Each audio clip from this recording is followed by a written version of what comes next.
5 technology stories that I think you should know about. Who am I? I'm Sean Thuris, a software developer in the San Francisco Bay Area where I run a small technology consultancy. Story number 1. The T-Mobile versus Dish CDMA shutdown.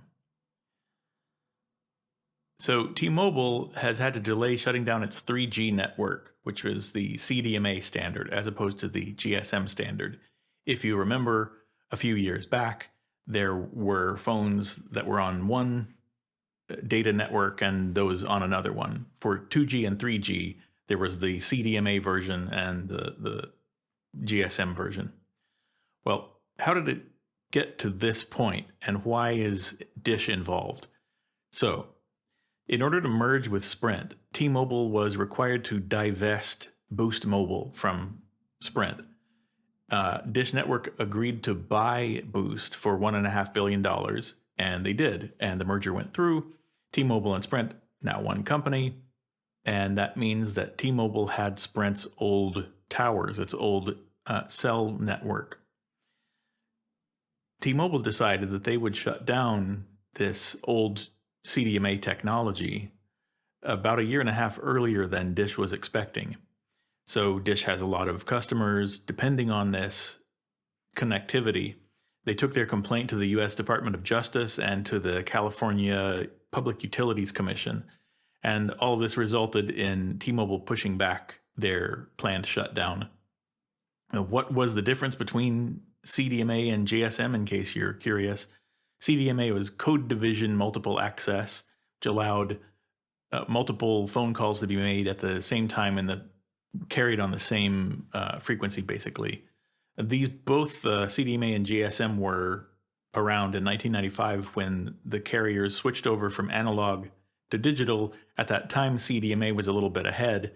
Qualcomm is the company that owned all the patents to it. I'm not sure whether they developed them or not, but if you wanted to make a CDMA phone, you had to pay Qualcomm. For that reason, most of the rest of the world ended up using the GSM standard instead, which you can find out more about here.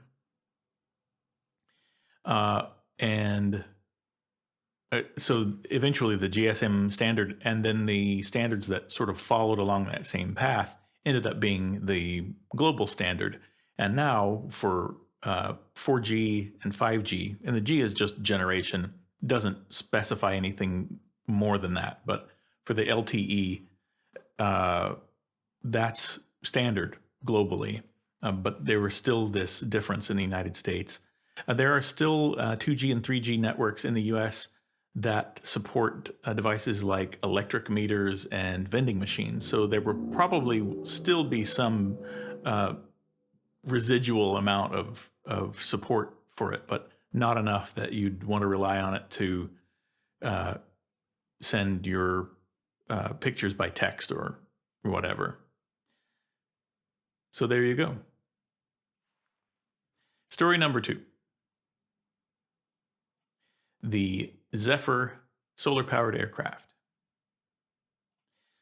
Airbus developed a solar-powered plane. Actually, Airbus didn't develop it. Airbus owns it. There was another company called Kinetic that developed it first, but now Airbus is developing this line of planes, solar-powered planes.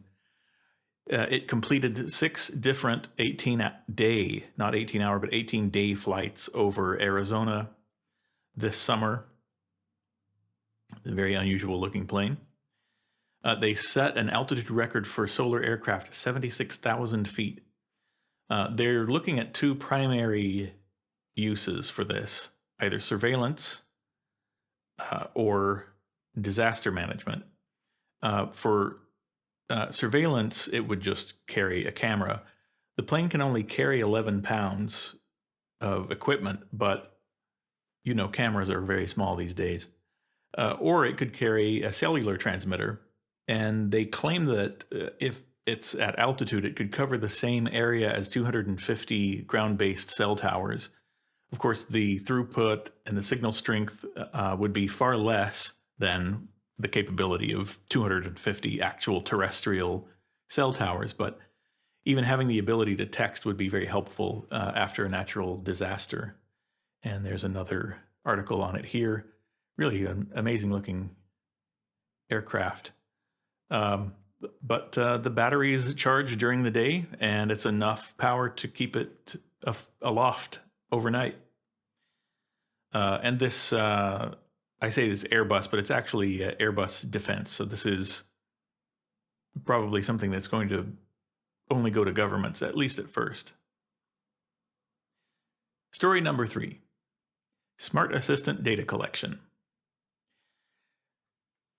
So here's a hypothetical. As a host, do you have an ethical obligation towards your guests to inform them about your personal digital assistant? And is it polite for someone visiting your home to ask you to turn it off? This article is pretty interesting, but that's not the main thing we're talking about. The main thing we're talking about is, what do these assistants collect? And here we see they've done a rundown on the various major assistants and what they collect. Well, among smart assistants, Alexa is the most nosy, but only slightly. All of them collect a lot of information.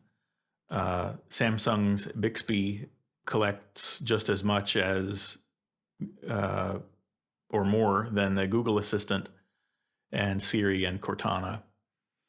Does anyone use Cortana? I'm not sure. But while you would want your smart assistant to know as much as possible about you in order to be as much as possible that could be helpful, you wouldn't necessarily want that information to go to a $1 trillion company that's collecting data on you. And Samsung's worth $500 billion. Amazon's worth 1.75 trillion. Google's worth 1.8 trillion. Microsoft's worth 2.1 trillion. Apple, $2.5 trillion. That can hire a lot of data scientists and buy a lot of servers, and you're on them if you're using an assistant. So ideally, you'd want this to be something you could host in your own home in a computer that's only connected to the internet in such a way that you feel comfortable with. But instead, because these services are free, you're the product, as they say. And so if you want to control your data, you do have a modest amount of control over what they collect and what they phone home to the parent corporation. And so you can go into the privacy settings for these various assistants, and they all have different degrees of control. But if you're using one, just use it wisely. Story number 4, the NFL Helmet Challenge.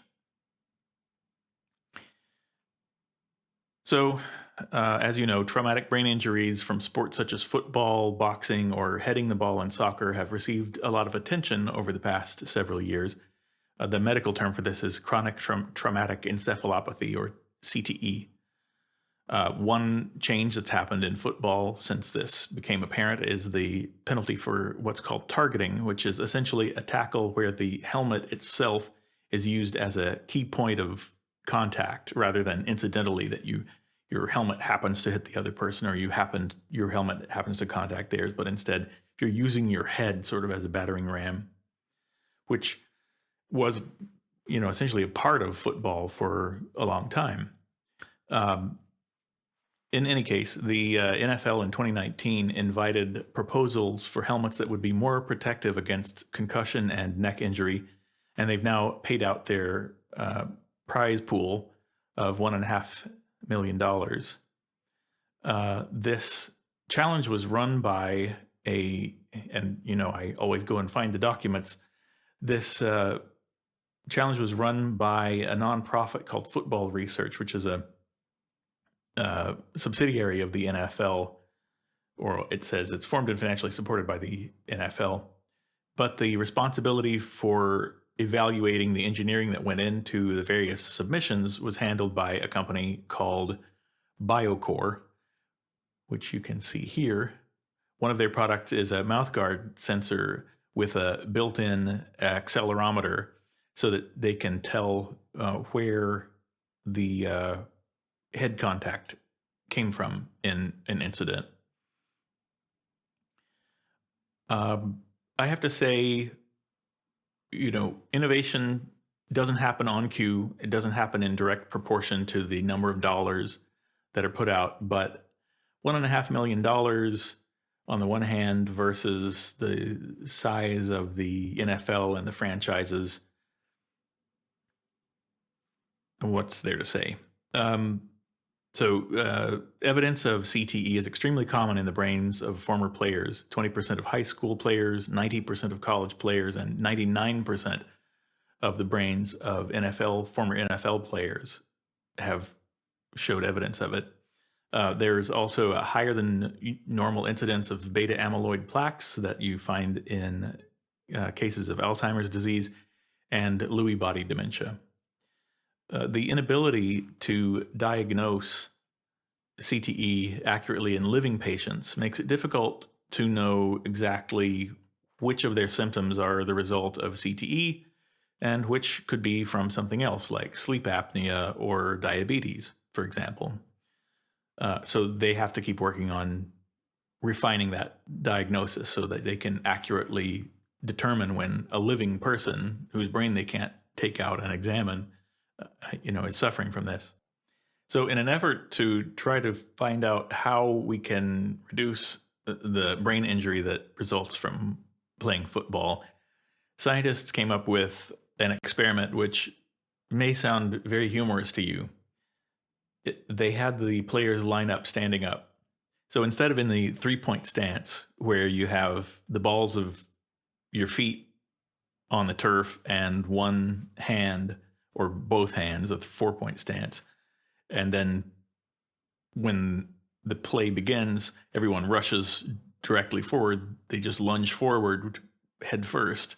Instead of this, they had everyone line up, standing up on the line, the way that the players like a wide receiver or cornerback might line up. And they had them play that way. Well, they discovered that indeed there were fewer incidents of head trauma. So the problem with this is that it leaves us with something that's not really recognizable as American football. Hopefully, between smart rule changes and changes to the equipment, we can come to a compromise where we get something that looks like football and everyone can enjoy playing and watching, and also preserve the brain health of the players. And finally, the last story, missions to the moon. A company named Firefly Aerospace has completed their design of a lunar lander that's scheduled to go up in September of 2023 on a SpaceX launch vehicle. It'll be able to carry 340 pounds or 155 kilograms, and it will be able to stream high-definition video from the surface of the moon, something that we have never seen before. This company, Firefly, is one of 4 companies that was awarded contracts to deliver payloads to the moon for NASA. These firms beat out Lockheed Martin, Blue Origin, and many others. The flights are scheduled to happen from early 2022 to late 2023, and then some others after that that are tentatively scheduled. This CLPS, this commercial payload program, is related to the Artemis program, which will be crewed missions that go to the moon. And these are supposed to begin in September 2023. The mission before this, Artemis 1, will be robotic, I believe. And the idea is that we will have regular flights, missions to the moon again. Related to this, part of this program is something called the Lunar Gateway, which is a waypoint, a space station that they're calling Gateway. It's not actually a Stargate. That's scheduled to be completed by 2028. Because this space station would be outside the protection of Earth's magnetosphere for most of the time, or much of the time at least, the plan to have it carry people is controversial. Some experts are saying just build a base on the moon rather than a base next to the moon. Why, should we have this thin and lightweight station orbiting the moon when we could have something maybe more durable and more well shielded on the moon itself? So outside the magnetosphere, spacecraft encounter higher levels of X-rays, gamma rays, galactic cosmic rays, and charged particles from the solar wind, none of which are good for your tummy. The existing International Space Station is in low Earth orbit, which is not only safely within the magnetosphere, but even within the Van Allen belts inside the magnetosphere, which themselves are a dangerous place for humans. And so passing back and forth between the Earth and the moon will have some health considerations for astronauts. But in any case, we're sending people to the moon again. So that's nice. And that about wraps it up for the week. Thanks for watching. I'm Sean Thuris, and I'll see you next time.